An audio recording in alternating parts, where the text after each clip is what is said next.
right, hello wine drinking people. Time for more of what I've had to drink yesterday, and this was a tasting I've been looking forward to for since we have put it on the calendar. It was only on for a month, and we sold out. 14 people. I was happy with that. Chianti is not actually something people think of as a fine wine yet, although Flaccianello, the other wine we're serving, one of the highest rated Tuscan, Super Tuscans of all time, according to the Wine Spectator and the Wine Advocate, Antonio Galloni's Venice. These are people that know what they're talking about when it comes to Italian wines, and I always say you can't drink points, but you are going to pay for them.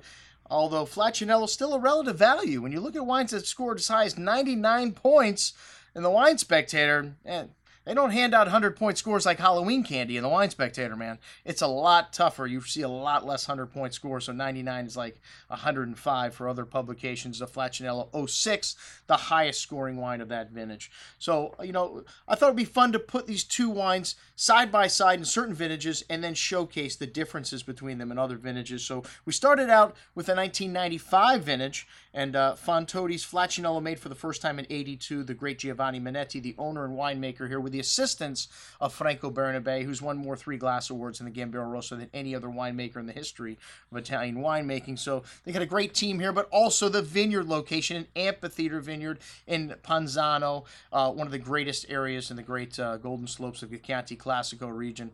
And this vineyard is spectacular. Well, they're two different vineyards, Sorbo, and now Flaccianello is actually not a single vineyard. As of 2003, it became a selection of the best Sangiovese from every vintage. So they had to pull the Flaccianello vintage out in '03 to replant it, and since then it's just been a selection type wine. Well, the Vigna Del Sorbo in 2011 also changed a little bit. This Gran Selezione, the newest classification in Chianti, well, it is now 100% Sangiovese, no longer Cabernet in the blend. They pulled all the Cabernet out of the vineyard. It used to be about 10% Cab, and now a Gran Selezione Cabernet Chianti, 100% Sangiovese. So interesting to see these two wines side by side, 95 and then in 2010 and then in 12, where they were both the same composition, just different dirt. So the Sorbo, to me, needs that Cabernet. After having the 12, it's definitely lighter than the Flaccianello. The Flaccianello, although lighter in 2012 than the Sorbo without the Cabernet, had more nuance to it and just more complexity. 95,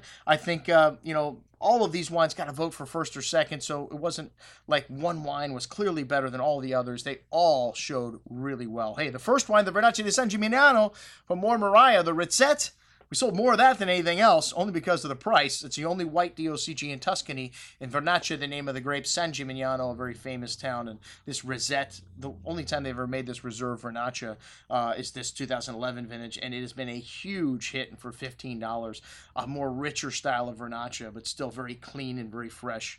And if you want a nice Tuscan white, this wine, highly recommended.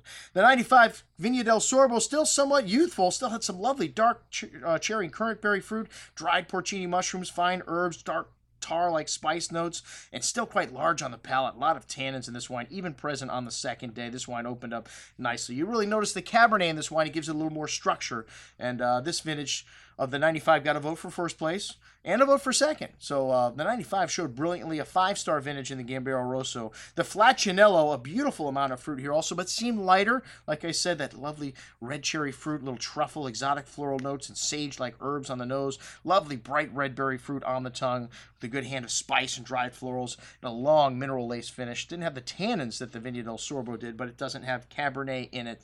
And this wine got 2 votes for first place and 1 vote for second, making it one of the top finishers of the night. I've always said 95 Flaccianello, one of my favorite vintages to drink right now, but you could keep this wine another 10 years easily. The 99 also showed very well, a big bouquet. This was a big tannic year, needed some time to come around. Ripe, rich cherry liqueur-like fruit here on the nose. A host of fresh earth, kind of graphite, dried floral nose, kind of a meaty character to this wine also. Still lots of fruit on the palate. This wine very thick and viscous, and lots of tannins, lots of everything. This wine had a firm hand of acidity, holding everything together. Starting to show its stuff, but This wine, 3 votes for first place, second place finisher of the night, and just needs a little bit more time, in my opinion. The 2001 Vigna Del Sorbo really starting to open up. This 2001, a classic year, and been closed down for a while, but at 14 years of age, starting to strut its stuff. Dark cherry, currant fruit, scorched earth, fine herbs, really complex noses. This wine opened up, and wow, very youthful on the palate. Still a lot of dark cherry and currant berry fruit, fine tannins, and a long finish. Lots of structure in this 01, a great vintage. Leave it for another decade at least in your cellar. This wine got a vote for first and 2 votes for second. Like I said, not a dog in the bunch. The 2005 Flaccianello, one of the softer, more easier drinking vintages. And I've always liked this. Very precocious, a lot of charm in this wine, and just a big bouquet of red and blackberry fruit, an array of dark spices, licorice, tar, dried flower notes, graphite, very complex, and just so smooth on the palate. This wine showing that lovely juicy cherry fruit, and a lot of nuance, but not a lot of tannins left in this wine. You can tell it's one to drink today. You could hold on to it. Still lovely balance, but I don't know if it's going to get that much better. The 2006 Sorbo, this wine, a monster, man. Just a ton of dark currant and cherry fruit here. Sweet tobacco spice, black earth, espresso, sweet balsamic. And this wine's still a baby, though. It needed a day to open up. Just big and chewy. Layers of tannins and a firm hand of acidity. Lots of that nuance from the nose. Killer juice. One of my favorite wines of the night, but the 2010s just, to me, were killer. Killer. I don't see many killers around this sheet here, but there's 3 on the second page here, and both 2010 wines were killer. The 2010 Sorbo, just big and bold, and lots of that dark berry fruit, a huge amount of spice, and lots of tannins. This wine needs 15 years in your cellar. The Flaccianello, a little more elegant, but also very big. Lovely wild strawberry liqueur-like fruit, black truffles, sage, herbs, toasty oak spice, espresso, even more coming out on the second day. This wine needs some time to open up, and just has a incredible richness, but like I said, wonderful balance in both of these 2010s. And the 2010 Flaccianello got 4 votes for first place, making it the wine of the night. 2 votes for second, got the most votes of any wine as well. The 12s, this is an interesting comparison, like I said before, because 12 is the first vintage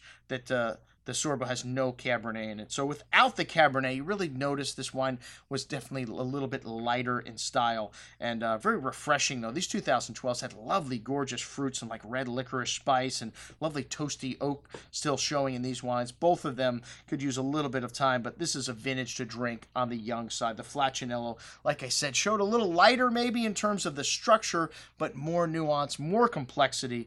Definitely one of the greatest wines made in Tuscany. And then the Santo, the wine of a saint, very rare, and a blend of 50% Sangiovese, 50% Malvasia. Those are the grapes you can use in a DOCG. Chianti Santo, and they're picked at the end of the October. This wine's got 300 grams of residual sugar, but 9 grams of acid per liter also, so incredible acid. It's aged in chestnut oak barrels for 6 years, so you just get an incredible amount of evaporation here. A deep golden color, almost a little brown at this point. Aromas of dried fruits, apricots, dates, hints of almonds and nutty hazelnut coming in there. Really silky on the tongue, and even though it's got all that sugar, this wine finishes fresh, wonderful acidity. One of my favorite dessert wines. And that's what we had to drink at our Fontodi Vigna Del Sorbo versus Flaccianello tasting. I'm your host, Andrew Lampasoni, signing off for the Wine Watch, saying remember, always drink the good stuff first.